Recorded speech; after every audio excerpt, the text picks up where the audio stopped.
बोलो, राज्य को समझना जरूरी है। हालेलुया। आपको पता है राज्य क्या है? राज्य क्या होता है? राज्य में क्या होता है? क्या क्या होता है राज्य में? कुछ कोई पता है आपको? राज्य में लोग होते हैं, और क्या होता है?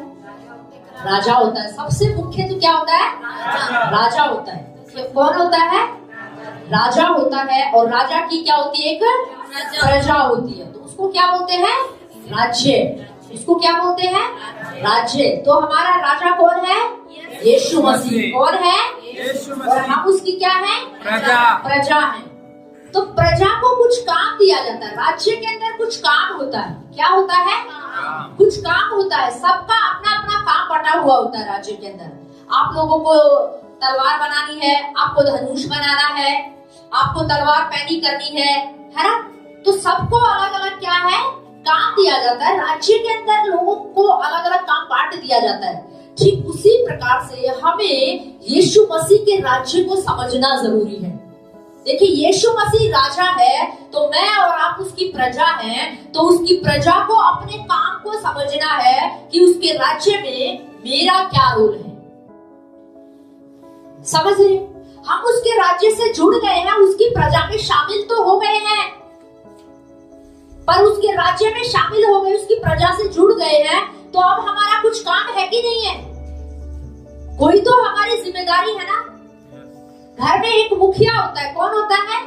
एक मुखिया होता है। तो उसके नीचे सब लोग जो होते हैं, उसकी सबकी अपनी अपनी कोई जिम्मेदारी होती है कि नहीं होती है? ये सारी चीजें मुखिया ही करता है?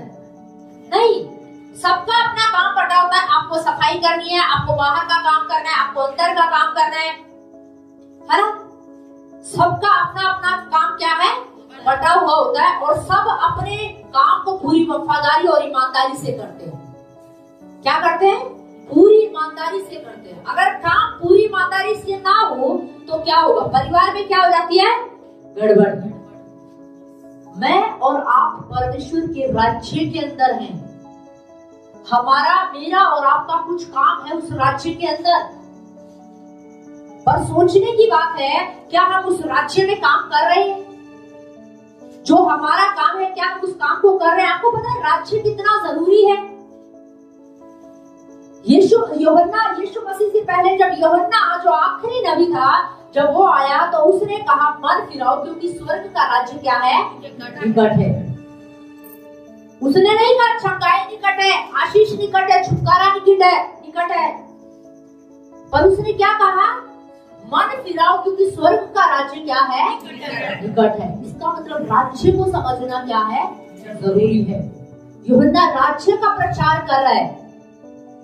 जब यीशु मसीह ने भी, अगर आप बाइबल में पढ़ोगे तो यीशु मसीह भी जब पहली बार सुसमाचार प्रचार कर रहा है ना, जब यीशु मसीह ने पहली बार प्रचार किया तो यीशु मसीह ने यही प्रचार किया। यीशु मसीह ने भी कहा मन फिराओ, क्योंकि स्वर्ग का राज्य क्या है?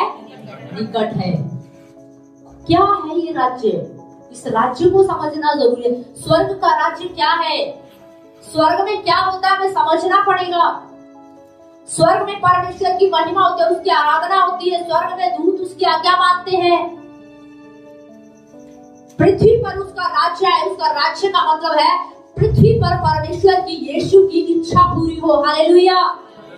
और उसकी इच्छा क्या है? उसकी इच्छा है कि पृथ्वी पर रहने वाला हर एक व्यक्ति, हर एक मनुष्य उद्धार पाए। हालेलुया, आमीन। तो हमें उसके राज्य में काम करने की क्या है? जरूरत है। क्यों ना एक आयत हम लोग निकालेंगे, मत्ती की पुस्तक, उसका 6 अध्याय,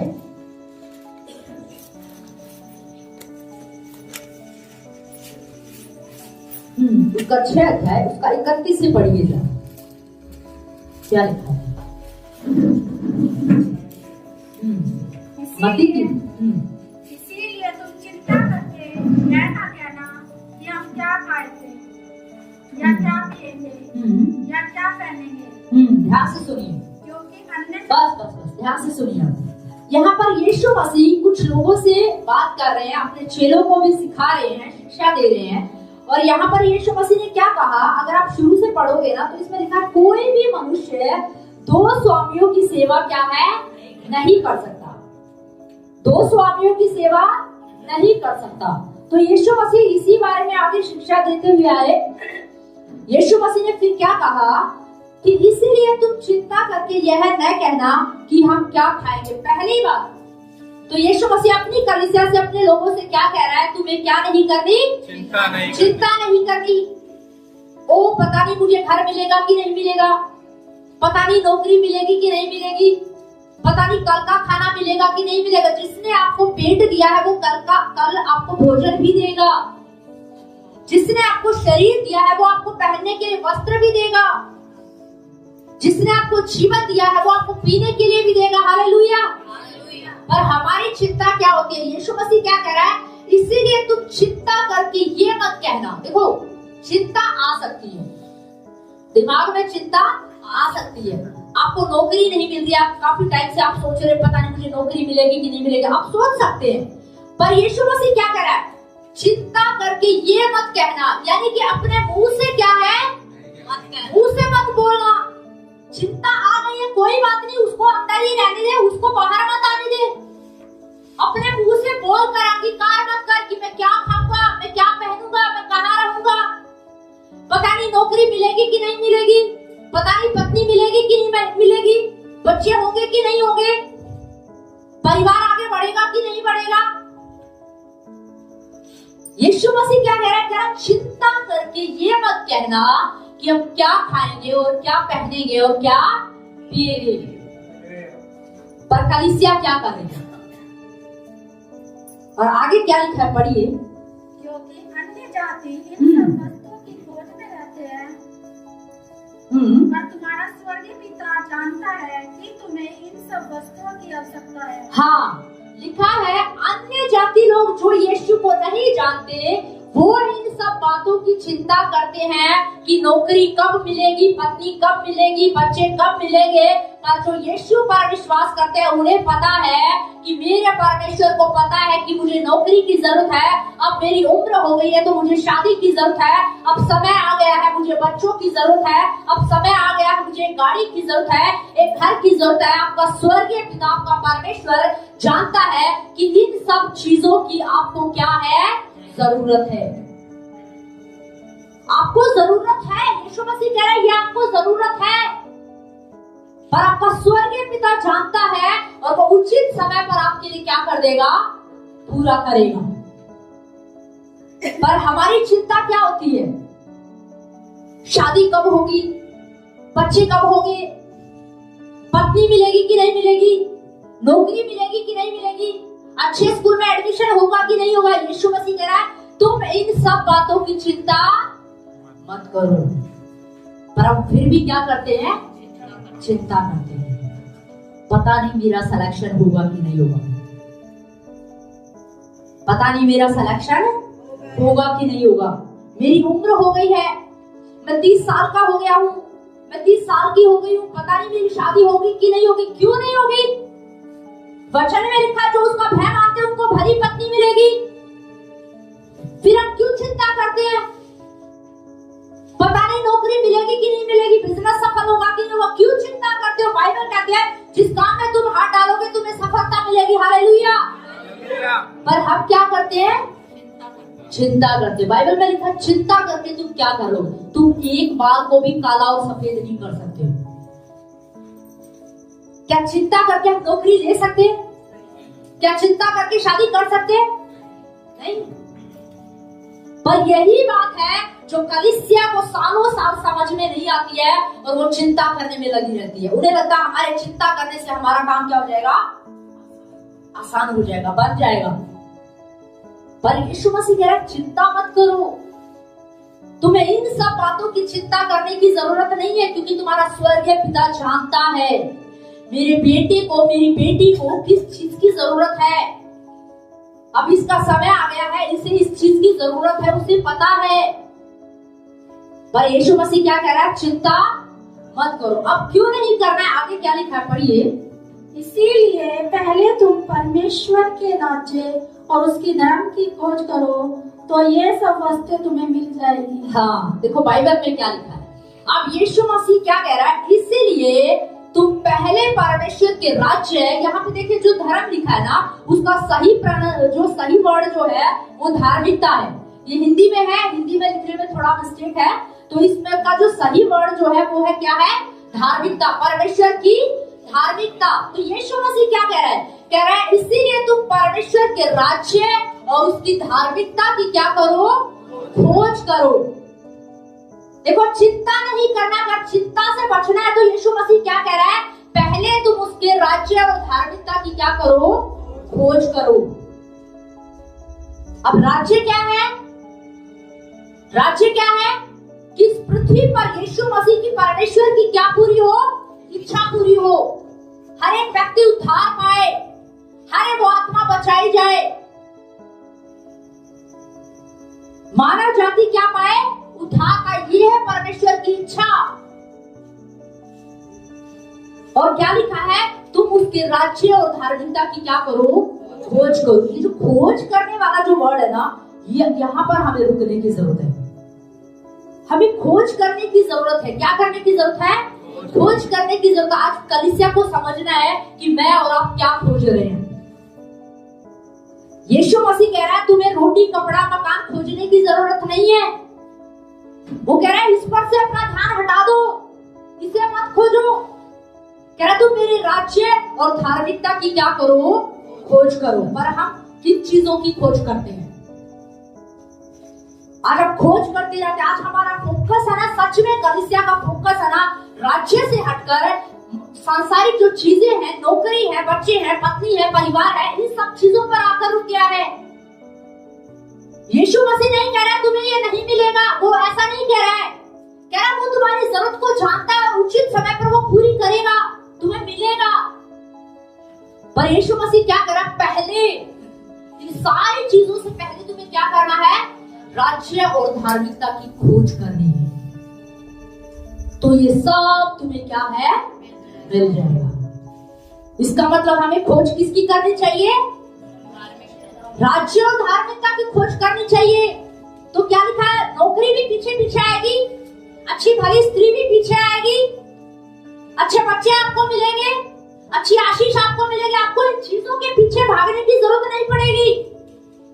इनके लिए मेहनत करते रहते हैं, इनके लिए प्रयास करते रहते हैं। पर यीशु मसीह कह रहा तुम मेरे राज्य में प्रयास करो। तुम्हारी जो मेहनत है वो मेरे राज्य में करो। तुम्हारा जो परिश्रम है या प्रयास है उसे मेरे राज्य में करो। पर हम किस चीज की खोज कर रहे हैं?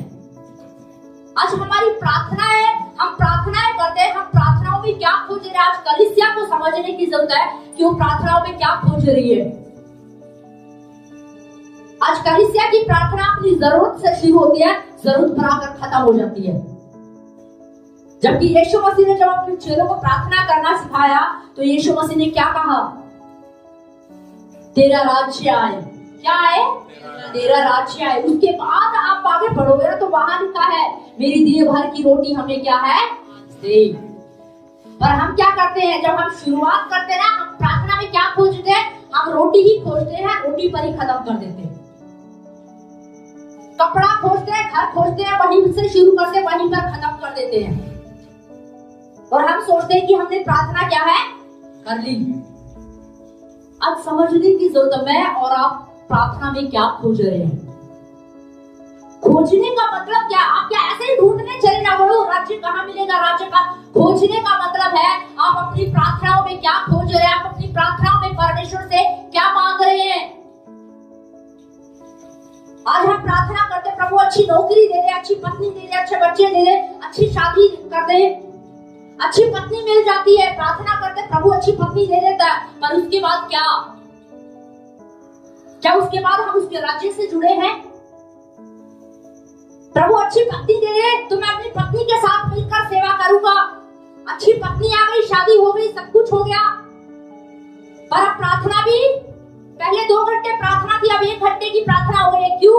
पत्नी घर में आ गई है जी, काम बढ़ गए हैं, जिम्मेदारियां बढ़ गई हैं, अब कमाना ज्यादा है। यीशु मसीह क्या कह रहा है? तुम्हारा फोकस कहां चला गया है? तुम्हारा दर्शन क्या बन गया है? यूहन्ना बपतिस्मा बपतिस्मा देने वाला, उसने सुसमाचार प्रचार किया। उसने कहा मन फिराओ क्योंकि स्वर्ग का राज्य निकट है। यीशु ने कहा मन फिराओ क्योंकि स्वर्ग का राज्य निकट है। राज्य के लिए हम क्या कर रहे हैं? क्या हम उसके राज्य की खोज कर रहे हैं? आज हम कौन सी प्रार्थनाएं करते हैं? हमारी प्रार्थनाएं बच्चों से जुड़ गई हैं, हमारी प्रार्थनाएं पत्नी से जुड़ गई हैं, हमारी प्रार्थनाएं घर से जुड़ गई है, नौकरी से जुड़ गई है। और सबसे आखिरी में, जो कि पहले आना चाहिए राज्य की बात, सबसे आखिरी में हम बोलते हैं प्रभु तेरा राज्य आए। कैसी हमारी प्रार्थनाएं हो गई हैं? और फिर हम सोचते हैं कि हमें अच्छी नौकरी मिल जाए, अच्छी पत्नी मिलेगी, अच्छे बच्चे मिलेंगे। बाइबल में लिखा है, यीशु मसीह ने कहा पहले तुम मेरे धर्म और राज्य की खोज करोगे तो ये सारी वस्तुएं तुम्हें क्या है? मिल जाएंगी। आप मेहनत कर रहे होगे, आप मेहनत कर रहे हो अपने बच्चों को सुधारने के लिए, अपनी पत्नी पर काम कर रहे होगे, अपने पति पर काम कर रहे होगे, अपने घर पर काम कर रहे, घर कैसे लेना है, पैसा जोड़ना है, पर आप मेहनत कर रहे हो, आप स्ट्रगल कर रहे हैं क्योंकि आपके अंदर राज्य की मानसिकता नहीं है। अगर राज्य की मानसिकता आपके अंदर आ जाएगी ना, तो आप वहां पर मेहनत करेंगे नहीं, आप वहां पर प्रयास करेंगे नहीं, आपकी मेहनत उसके राज्य में होगी। Hallelujah, hallelujah. और लिखा सारी चीजें तुम्हें क्या हो जाएंगी? मिल जाएंगी। क्या उसको नहीं पता? जब आप प्रार्थना करेंगे, आप प्रार्थना में कहेंगे प्रभु मेरा पड़ोसी बचाया जाए, प्रभु ये नशेड़ी ये बदल जाए, प्रभु प्रभु ये उद्धार पाए, प्रभु मेरे रिश्तेदार उद्धार पाए, प्रभु मेरे लोग बदल जाए, प्रभु मेरे भारत में, मेरे राज्य में, प्रभु देख कैसा प्रभु जी पाप बढ़ रहा है, प्रभु कैसे चीजें बढ़ रही हैं, प्रभु जवान कैसे बिगड़ रहे हैं, प्रभु कैसी हमारी प्रार्थनाएं हैं। जब हम ऐसी प्रार्थनाएं करेंगे, जब हम प्रभु से कहेंगे, प्रभु प्रार्थनाओं में जब आप कहोगे कि प्रभु मुझे कोई तो दे जिसके अंदर मैं बीज डाल सकूं, क्या हमारी प्रार्थनाएं ऐसी हैं? नहीं। हमारी प्रार्थनाएं रोने से शुरू होती है और रोने से आकर के फिर क्या होता है? प्रभु ये दे दे, वो दे दे, वो दे दे, वो दे दे। राज्य की कोई बात है नहीं होती है। इसीलिए हमें आशीष मिलने में समय लगता है, इसीलिए लोग स्ट्रगल करते रहते हैं, मेहनत करते रहते हैं, प्रयास करते रहते हैं, लेकिन वो कुछ भी हासिल नहीं कर पाते। वो सिर्फ उतना ही हासिल कर पाते जितना वो मेहनत कर रहे हैं। जो राज्य से जुड़ा हुआ व्यक्ति होगा ना, जिसकी सोच राज्य की मानसिकता होगी, उसे स्ट्रगल करने की जरूरत नहीं पड़ेगी। वो स्ट्रगल नहीं करेगा, क्योंकि बाइबल में क्या लिखा? तुम मेरे धर्म और राज्य की, मेरे राज्य और धार्मिकता की खोज करो तो सारी वस्तुएं, लिखा सारी वस्तुएं। क्या वहां पे लिखा कुछ या थोड़ी वस्तुएं या सिर्फ घर या पत्नी? नहीं लिखा, सारी वस्तुएं। क्या चाहिए तुम्हें? अच्छा घर चाहिए, अच्छी गाड़ी चाहिए, अच्छी पत्नी चाहिए, अच्छे बच्चे चाहिए, अच्छा स्कूल चाहिए, अच्छा कॉलेज चाहिए, अच्छी जॉब चाहिए, आपको जो चाहिए। यीशु मसीह कह रहा है पहले तुम मेरे राज्य और धार्मिकता की क्या करो? खोज करो। तुम्हारी प्रार्थनाएं किससे जुड़ी हुई है? क्या आपकी प्रार्थना राज्य से जुड़ी है? हमारी प्रार्थनाएं राज्य से जुड़ी होनी चाहिए। आपको पता है, जिसकी प्रार्थना राज्य से जुड़ी होगी ना, जो व्यक्ति प्रार्थना से जुड़ा हुआ होगा, वो प्रार्थना के बगैर रह ही नहीं सकता। अगर वो सोचता है कि मैं 1 घंटा आधा घंटा प्रार्थना करता हूँ, तो वो आधा घंटा प्रार्थना तो गिनती में ही नहीं है। क्योंकि बाइबल में क्या लिखा है? यीशु मसीह कह रहा है क्या तुम 1 घड़ी भी नहीं जाग सकते? 1 घड़ी का मतलब समझते हो? 1 घंटा। क्या तुम 1 घंटा प्रार्थना नहीं कर सकते? अगर आप 1 घंटा प्रार्थना करने वाले व्यक्ति है ना, तो बाइबल में लिखा है, यीशु मसीह ने कहा ये 1 घंटे की प्रार्थना सिर्फ तुम्हें परीक्षा से क्या करेगी? बचाएगी। अगर आप 1 घंटे की प्रार्थना करके खुश हैं, तो मैं आपको बता दूं वो सिर्फ आप अपने लिए कर रहे हैं। हमारी प्रार्थनाएं राज्य से जुड़ी होनी चाहिए। राज्य से जुड़ी प्रार्थना का मतलब समझते हैं कि आप 1 घंटे जो प्रार्थना कर रहे हैं ना, हो सकता है वो आपको परीक्षा से बचाने के लिए है बस, पर राज्य के से जुड़ी प्रार्थना होगी कि आप 1 घंटे से ऊपर प्रार्थना करने वाले होंगे। हालेलुया। आपकी प्रार्थना 1 घंटे से ऊपर की होगी, क्योंकि आप किसकी सोच रखते हैं? राज्य की। अगर आप राज्य से जुड़े हुए व्यक्ति है ना, राज्य में काम करने वाले व्यक्ति है ना, तो आपकी प्रार्थना आधे घंटे की नहीं होगी, आपकी प्रार्थना 1 घंटे की नहीं होगी। 1 घंटा तो वो आपके लिए अगर आप कर रहे हो तो वो आप खुद के लिए कर रहे हो। पर राज्य की सोच रखने वाला व्यक्ति 1 घंटे से ऊपर प्रार्थना करेगा, कहेगा कि मैं 1 घंटा और प्रार्थना करूंगा उन लोगों के लिए जो नाश हो रहे हैं। प्रभु मेरे लोगों को बचा। क्या हमारी प्रार्थनाएं ऐसी हैं? क्या हमारी सोच ऐसी है? हम हर समय क्या सोचते हैं? हमारे विचार किससे जुड़े हुए हैं? हमारी प्रार्थनाएं किससे जुड़ी? हमारे विचार किससे जुड़े हैं? हमारे विचार परिवार से जुड़े होते हैं, बच्चों से जुड़े हैं, पति से जुड़े हैं।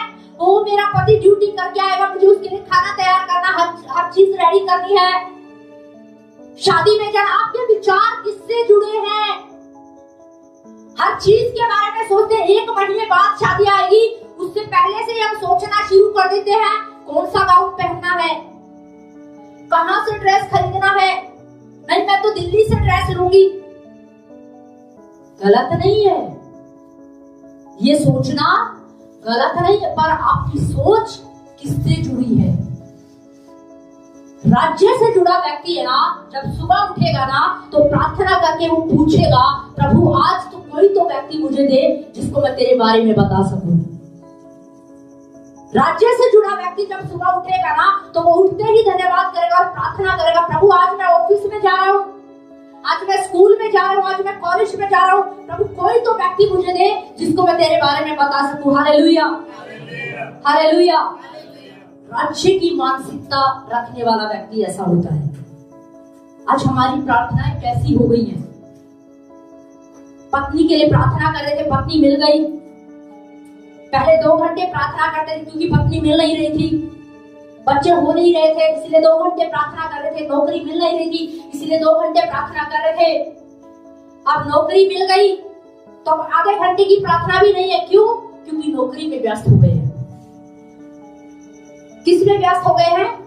नौकरी में बिजी हो गए। टाइम ही नहीं लगता, समय ही नहीं लगता है। क्या करें पास्टर जी, टाइम नहीं लगता, मैं सुबह जाता हूँ, शाम को आता हूँ। राज्य की सोच रखने वाला व्यक्ति चाहे वो कितना ही व्यस्त क्यों ना हो, वो प्रार्थना करेगा। Hallelujah, hallelujah.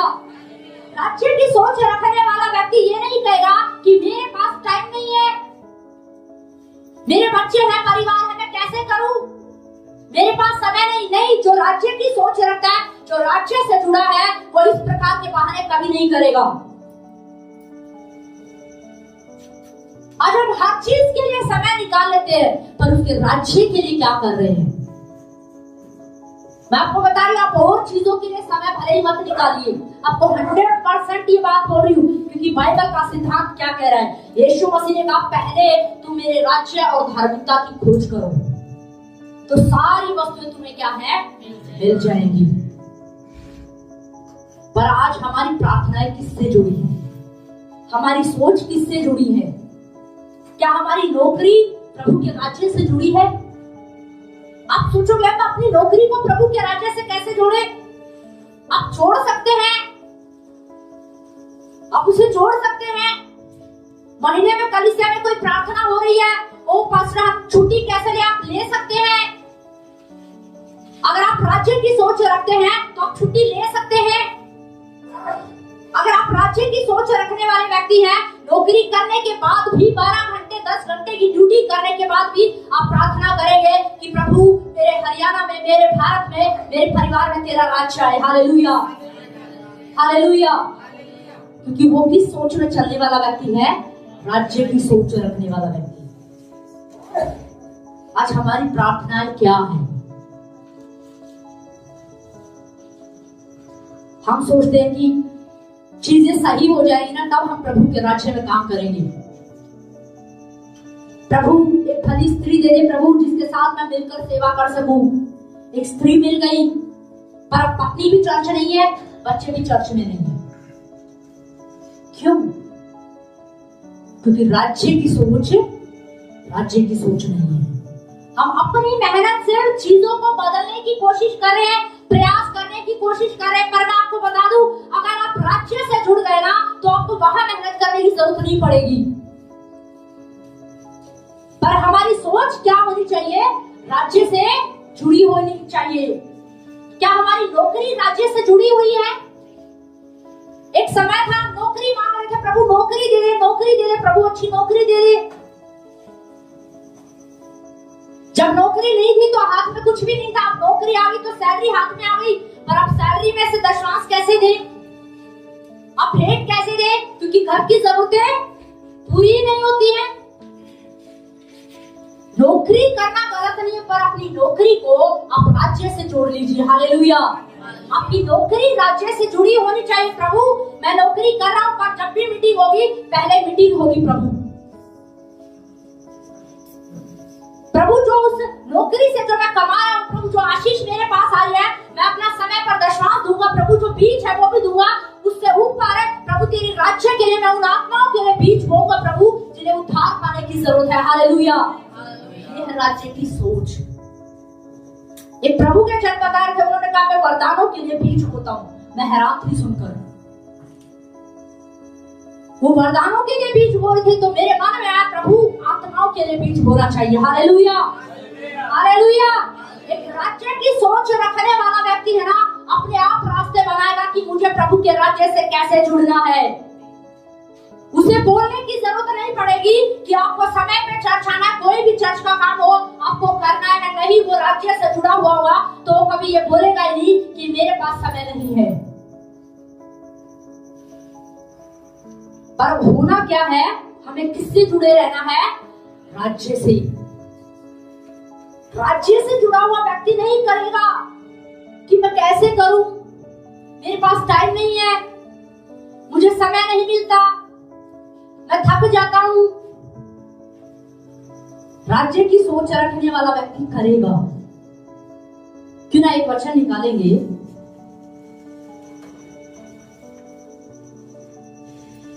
दूसरा राजा, पहला राजा 3 अध्याय,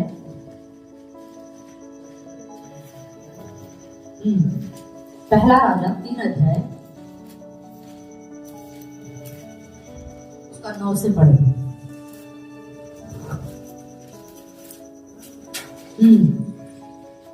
9 से 14 तक। तू अपने दास को अपनी प्रजा का न्याय करने के लिए समझने की ऐसी शक्ति दे कि मैं भले बुरे को परख सकूं। आगे पढ़ो। क्योंकि कौन ऐसा है कि तेरी इतनी बड़ी प्रजा का न्याय कर सके। इस बात से प्रभु प्रसन्न हुआ कि सुलेमान ने ऐसा वरदान मांगा है। तब परमेश्वर ने उससे कहा, इसीलिए कि तूने यह वरदान मांगा है। बस ध्यान से सुनिए। देखिए यहाँ पर लिखा हुआ है सुलेमान की प्रार्थना। किस चीज के लिए प्रार्थना कर, आपको पता है? एक अच्छी पत्नी के लिए, एक अच्छी नौकरी के लिए, अच्छे बिजनेस के लिए। तो किस चीज के लिए प्रार्थना कर रहे हैं? वो बुद्धि के लिए प्रार्थना कर रहा है। किस चीज के लिए प्रार्थना कर रहा है? सुलेमान बुद्धि के लिए प्रार्थना कर रहा है। और वो क्या कह रहा है कि परमेश्वर तू मुझे बुद्धि दे कि मैं तेरी प्रजा का क्या कर सकूं? न्याय कर सकूं। क्योंकि सुलेमान जो है परमेश्वर की प्रजा के ऊपर राजा ठहराया गया था, और उसने कहा मैं तो बालक ही हूँ, अभी इतनी समझ मुझ में नहीं है कि मैं तेरी इतनी बड़ी प्रजा का न्याय कर सकूं। तब वो प्रार्थना में बैठ गया और वो रोने लगा, प्रार्थना करने लगा। उसने कुछ बलिदान किया और तब वो परमेश्वर से कह रहा है कि मुझे क्या दे तू? बुद्धि दे। क्या दे तू मुझे? तू मुझे बुद्धि दे कि मैं तेरी प्रजा का क्या कर सकूं? न्याय कर सकूं। आज मैं और आप प्रार्थना में क्या मांगते हैं? आज मेरी और आपकी प्रार्थनाएं किससे जुड़ी हैं? यीशु मसीह नहीं कह रहा कि तुम्हें मांगना नहीं है, बाइबल में तो लिखा मांगो तो मिलेगा, ढूंढोगे तो पाओगे। पर यीशु मसीह क्या प्रार्थना सिखा रहा है? यीशु मसीह ने कहा, हे पिता तेरा क्या है? राज्य आए। पहले किसकी बात कर रहा है यीशु मसीह? राज्य की बात कर रहा है कि तुम पहले राज्य के लिए प्रार्थना कर, तुम राज्य की सोच रखो, राज्य में काम करने के लिए तैयार हो जाओ। तुम्हें राज्य से जुड़ने की जरूरत है। तो ये सारी वस्तुएं, यानी कि उन वस्तुओं के लिए मुझे लगता है आपको प्रार्थना करने की जरूरत है नहीं है, आपको पड़ेगी ही नहीं जरूरत। राज्य से जुड़े हुए व्यक्ति को रोटी कपड़ा मकान के लिए प्रार्थना करने की जरूरत पड़ेगी नहीं, क्योंकि परमेश्वर जानता है मेरा बेटा मेरे राज्य में बहुत व्यस्त है और इसे इन चीजों की जरूरत है, तो वो उन चीजों को उनके जीवन में क्या कर देगा, प्रबंध करेगा। Hallelujah, hallelujah. आपको उन चीजों के लिए मेहनत करने की जरूरत नहीं है। मैं ये नहीं कह रही कि आपको नौकरी की तैयारी नहीं करनी है, आपको नौकरी के लिए प्रयास नहीं करना है, पर कहने का मतलब क्या, जिस नौकरी के लिए आप मेहनत करो, आप प्रयास करो, वो नौकरी मिलने के बाद आप ये मत कहिए कि आप मेरे पास समय नहीं है। बहुत से लोग कहते हैं हम नौकरी करते हैं, सुबह जाते हैं शाम को आते हैं, अब मैं प्रार्थना कैसे करूं? अरे तुम तो पहले ही ठीक थे, जब तुम्हें नौकरी नहीं मिली थी पहले ही अच्छे थे, कम से कम 2 घंटा प्रार्थना तो कर लेते थे। जब शादी नहीं हुई थी तो 2 घंटे प्रार्थना करते थे, शादी हो गई तो प्रार्थना 1 घंटे की हो गई, और फिर जब बच्चे हुए तो वो 1 घंटे की प्रार्थना भी क्या हो गई, खत्म। कहां गई वो राज्य की मानसिकता, वो राज्य की सोच कहां गई? प्रभु मैं प्रार्थना करूंगा, होना क्या था, पत्नी को साथ लेकर प्रार्थना करना है, बच्चों को साथ लेकर प्रार्थना करना है। सुलेमान प्रार्थना पत्नी के लिए नहीं कर रहा है, बच्चों के लिए नहीं कर रहा है, घर के लिए नहीं कर रहा है, अच्छा बिजनेस के लिए नहीं कर रहा है। देखा सुलेमान कह रहा मुझे क्या दे तू, पृथ्वी दे, और इसलिए नहीं कि लड़की को कैसे पटाना है या बिजनेस कैसे स्थापित करना है, उसने साफ बोला, उसने कहा तेरी प्रजा का न्याय कर सकूं, इसके लिए तू मुझे क्या दे, बुद्धि दे। और परमेश्वर ने क्या दिया, बाइबल में लिखा है परमेश्वर उसकी इस प्रार्थना से क्या हुआ, प्रसन्न हुआ। आज हमारी प्रार्थना क्या है, प्रभु अच्छी नौकरी दे दे, अच्छा घर दे दे, प्रभु मेरे पड़ोसी को बदल दे, वो मुझसे बहुत झगड़ा करता है, प्रभु उसको सजा दे, प्रभु उसको दंड दे, प्रभु उसका न्याय कर। प्रभु हम सबका न्याय करने में लगे हैं, हम सब कुछ मांगने में लगे हुए हैं, पर राज्य की सोच कहां गई?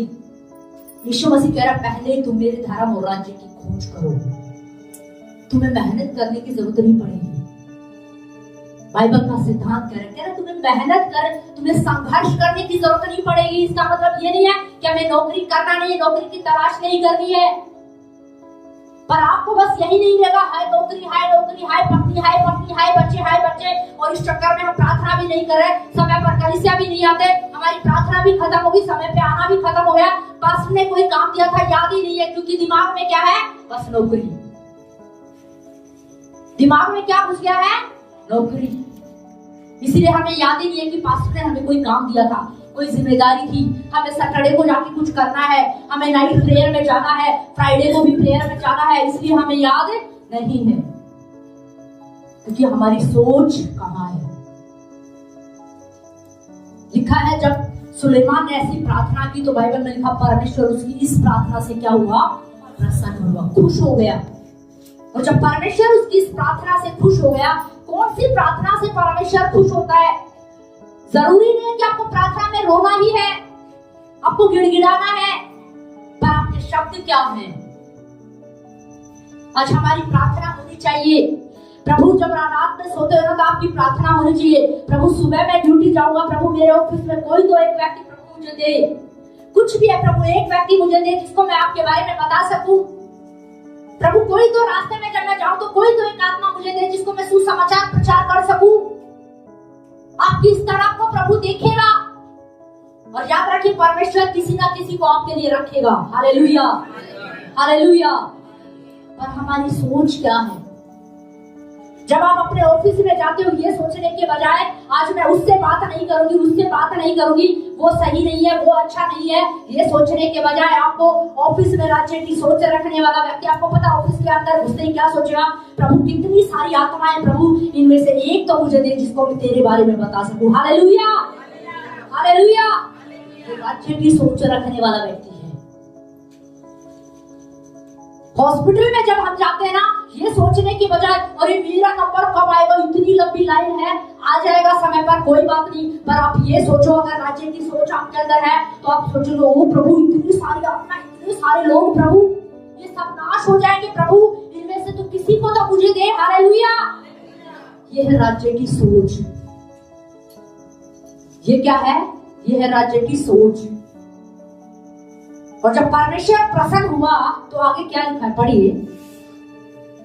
तब परमेश्वर ने उससे कहा, इसीलिए कि तूने यह वरदान मांगा है, और ना तो दीर्घायु और ना धन। हाँ, ना तो तूने लंबी उम्र मांगी है। कई बार हम क्या करते हैं प्रार्थना में, हमें कुछ लोगों को मरने से बहुत डर लगता है, तो वो हमेशा बस यही कहते रहते हैं, हे प्रभु मुझे बहुत लंबी उम्र दे, मुझे लंबी उम्र दे प्रभु, मैं और जीऊं प्रभु, और जीऊं प्रभु। अरे जितना जी रहे हो उसमें आप ये देखो आप प्रभु के लिए क्या कर रहे हो। जो जीवन प्रभु ने आपको दिया है, उस जीवन में आप प्रभु के लिए क्या कर रहे हो। हमारी प्रार्थना होनी चाहिए, प्रभु तूने मुझे जितना जीवन दिया है उसमें मैं तेरे राज्य में काम कर सकूं। Hallelujah, hallelujah. आगे क्या लिखा है, और ना तो दीर्घायु और ना धन और ना अपने शत्रुओं का नाश। हाँ, और ना अपने शत्रुओं का नाश, यानी कि ना तो धन मांगा, ना आदर मांगा, ना शत्रुओं का नाश मांगा, कुछ भी नहीं मांगा। परमेश्वर खुश हुआ। और आगे क्या लिखा है, परंतु समझने के लिए विवेक का वरदान मांगा है। हाँ, इसीलिए सुन, मैं तेरे वचन के अनुसार करता हूँ, तुझे बुद्धि और विवेक से भरा मन देता हूँ। हाँ, तुझे बुद्धि भी देता हूँ